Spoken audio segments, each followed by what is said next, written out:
안녕하세요. 민짱입니다. 이번 시간에는 아파치 스파크 클러스터에 대해서 개념적인 설명을 시작할 건데요. 저는 세 가지 키워드를 가지고 설명을 드려보도록 할 겁니다. 스파크란 그리고 클러스터 그리고 스파크를 설치를 하고 구성하는 데 있어서 여러 컨피규레이션에 대해서 설명을 드리도록 할 거예요. 네, 스파크라는 것이 무엇일까요? 데이터 엔지니어나 데이터 분석에서 종사하신 분들은 아무리 적어도 한 번은 들어보셨을 거예요. 스파크가 워낙 유명한 그런 분석 엔진이라서 많이 들어보셨을 텐데, 스파크를 메인 홈페이지에 들어가 보시면 로고에 이렇게 적혀져 있어요. 라이트닝 패스트라고 적혀져 있고요. 빛처럼 빠르다라고 나와 있습니다. 네, 스파크는요, 분석 엔진 툴이고요. 거기에 있어서 통합된 분석 엔진을 가지고 뭔가 분석을 할 수도 있고요. 또는 ETL 같은 데이터를 이동을 시키고 데이터를 정제시키는 그런 여러 일련의 작업들을 스파크 위에서 할 수 있습니다. 하지만 그 특징은 바로 빠르다라는 것을 말씀드리고 싶어요. 그렇다면 얼마나 빠를까요? 네, 혹시 데이터 분석이나 뭐 여러 툴 중에서 정말 유명한 한 가지가 있죠. 하둡이라는 건데요. 하둡이랑 스파크랑 속도를 비교를 해봤더니 100배 이상 빠르게 나왔더라라고는 것이 이제 메인 홈페이지에 나와 있어요. 그 이유는요. 궁금하실 거예요. 그 이유는 네. 바로 스파크는 인메모리에서 운영이 되어집니다. 하둡은 디스크에서 데이터 처리가 되어지고요. 스파커는 메모리 위에서 처리가 됩니다.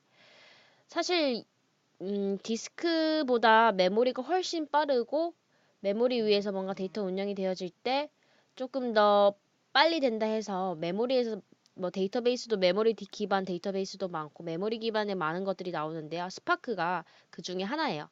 그리고 두 번째 특징이 분산 병렬 처리입니다. 하둡도 병렬 처리예요. 클러스터 구조로 되어 있고요. 스파크도 분산 병렬 처리예요. 그렇기 때문에 클러스터 구조로 운영이 되어진다라고 말씀을 드리고 싶어요. 하지만 하둡도 스파크도 둘 다 분산 병렬 처리지만 스파크는 인메모리이기 때문에 조금 많이 빠르다라는 것을 말씀드리고 싶어요. 네, 그리고 아래에 보시면은 사용하기 쉽다라고 나와 있어요. 어떻게 사용하기 쉽다라는 거냐면요. 보통 엔지니어 분들이나 개발자 분들은 각자 사용하고 있는 언어들이 있잖아요. 뭐 자바도 있고 파이썬도 있을 수 있는데 이러한 여러 언어들을 지원을 해주고 있어요. 자바도 스칼라, 파이썬, R 그리고 SQL까지 다 지원을 해주고 있고요. 이렇게 지원을 하고 있는 부분에서 메인 언어는 바로 스칼라입니다. 스칼라가 메인 언어고요.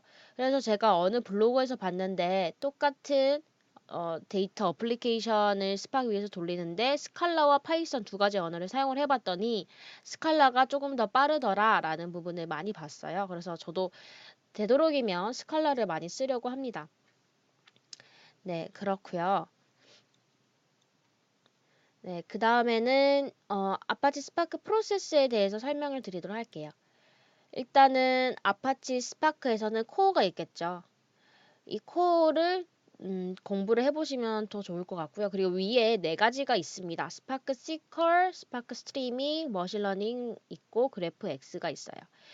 저는 그래프는 솔직히 안 해봤어요. 안 해봤고 이 세 가지는 해봤는데 일단은 스파크 시컬 같은 경우에는 아파치 스파크에서는 데이터 프레임, 데이터 셋, 그리고 RDD라는 이 세 가지 형태가 있는데요. 그 중에서 이제 데이터 프레임을 SQL 언어로 쉽게 데이터를 뭔가 어, 정비하거나 또는 뭔가 데이터를 가지고 뭐 주무를 수 있습니다.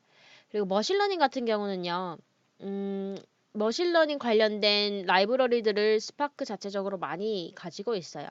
하지만 나는 뭔가 머신러닝 중에서도 내가 원하는 프레임워크를 사용하고 싶다.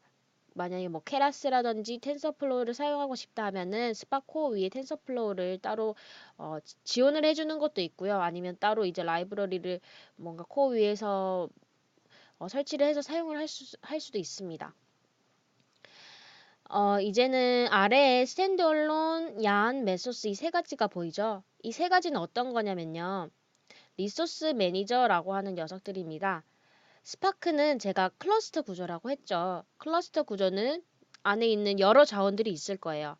근데 그게 클러스터, 즉 그런 것들이 논리적으로 나눠져 있는데 그러한 자원들을 어떻게 관리를 할 건지 그거를 리소스 매니저라고 하고요. 그 리소스 매니저가 이렇게 세 가지가 있습니다. 스탠드 얼론 같은 경우는 이제 따로 리소스 매니저를 뭐 다른 그런 뭐 프로그램을 설치를 하지 않고 스파크 자체적으로 가지고 있는 녀석이에요. 스탠드 얼론으로 리소스 매니저를 사용은 할 수는 있지만 만약 여러 대의 서버를 관리를 해줄 녀석이 필요하다 하면은 보통 얀을 많이 쓰세요. 얀은 아파치 하둡 에코시스템 내에 있는 그런 리소스 매니저인데요. 그 얀을 가지고 스파크 위에서 리소스 매니저 역할을 합니다. 저도 얀을 많이 쓰는데요. 메소스도 많이 쓰긴 써요. 근데 메소스도 유명한 게 뭔가 특징이 있긴 한데 저는 메소스를 안 써봐서 잘 모르겠지만 보통 얀을 좀 더 많이 쓰세요. 이렇게 있습니다. 근데 제가 아까 전부터 계속 클러스터에 대해서 얘기를 많이 했죠. 클러스터는 분산 병렬 처리를 하는 그러한 클러스터 구조인데 그렇다면 클러스터는 어떤 무엇인가라는 거를 얘기를 드릴게요. 네, 클러스터는요. 여러 컴퓨터들의 자원을 가지고 하나의 컴퓨터처럼 사용을 하는 것을 클러스터라고 해요. 그런데 보통 어떤 구조로 되어 있냐면요. 마스터와 슬레이브 구조로 되어 있습니다. 여러 컴퓨터들이 있지만 그 중에 반장을 할 컴퓨터가 한 대가 필요한 거예요. 그게 바로 마스터 노드라고도 하고 마스터 뭐 서버라고도 할 수 있는데 이 마스터가 있고요. 아래에 있는 여러 슬레이브, 여러 컴퓨터들을 모여 있죠. 그 모여 있는 그 컴퓨터들의 자원이나 아니면 태스크 같은 거를 마스터가 관리를 해주는 그러한 구조예요. 그러한 이런 클러스터 구조로 스파크도 운영이 되어져 있다라는 것입니다. 그러면 클러스터 관련돼서 여러 서비스들이 있을 텐데 어떤 것이 있냐?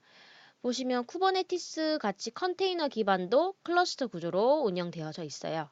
그리고 마이시컬 같은 데이터베이스, 마이시컬 하나 제가 올려놨는데 여러 데이터베이스도 클러스터 구조로 뭐 마스터 슬레이브 구조로 많이 이루어지고 있어요. 그리고 뭐 하둡도 클러스터 구조고요.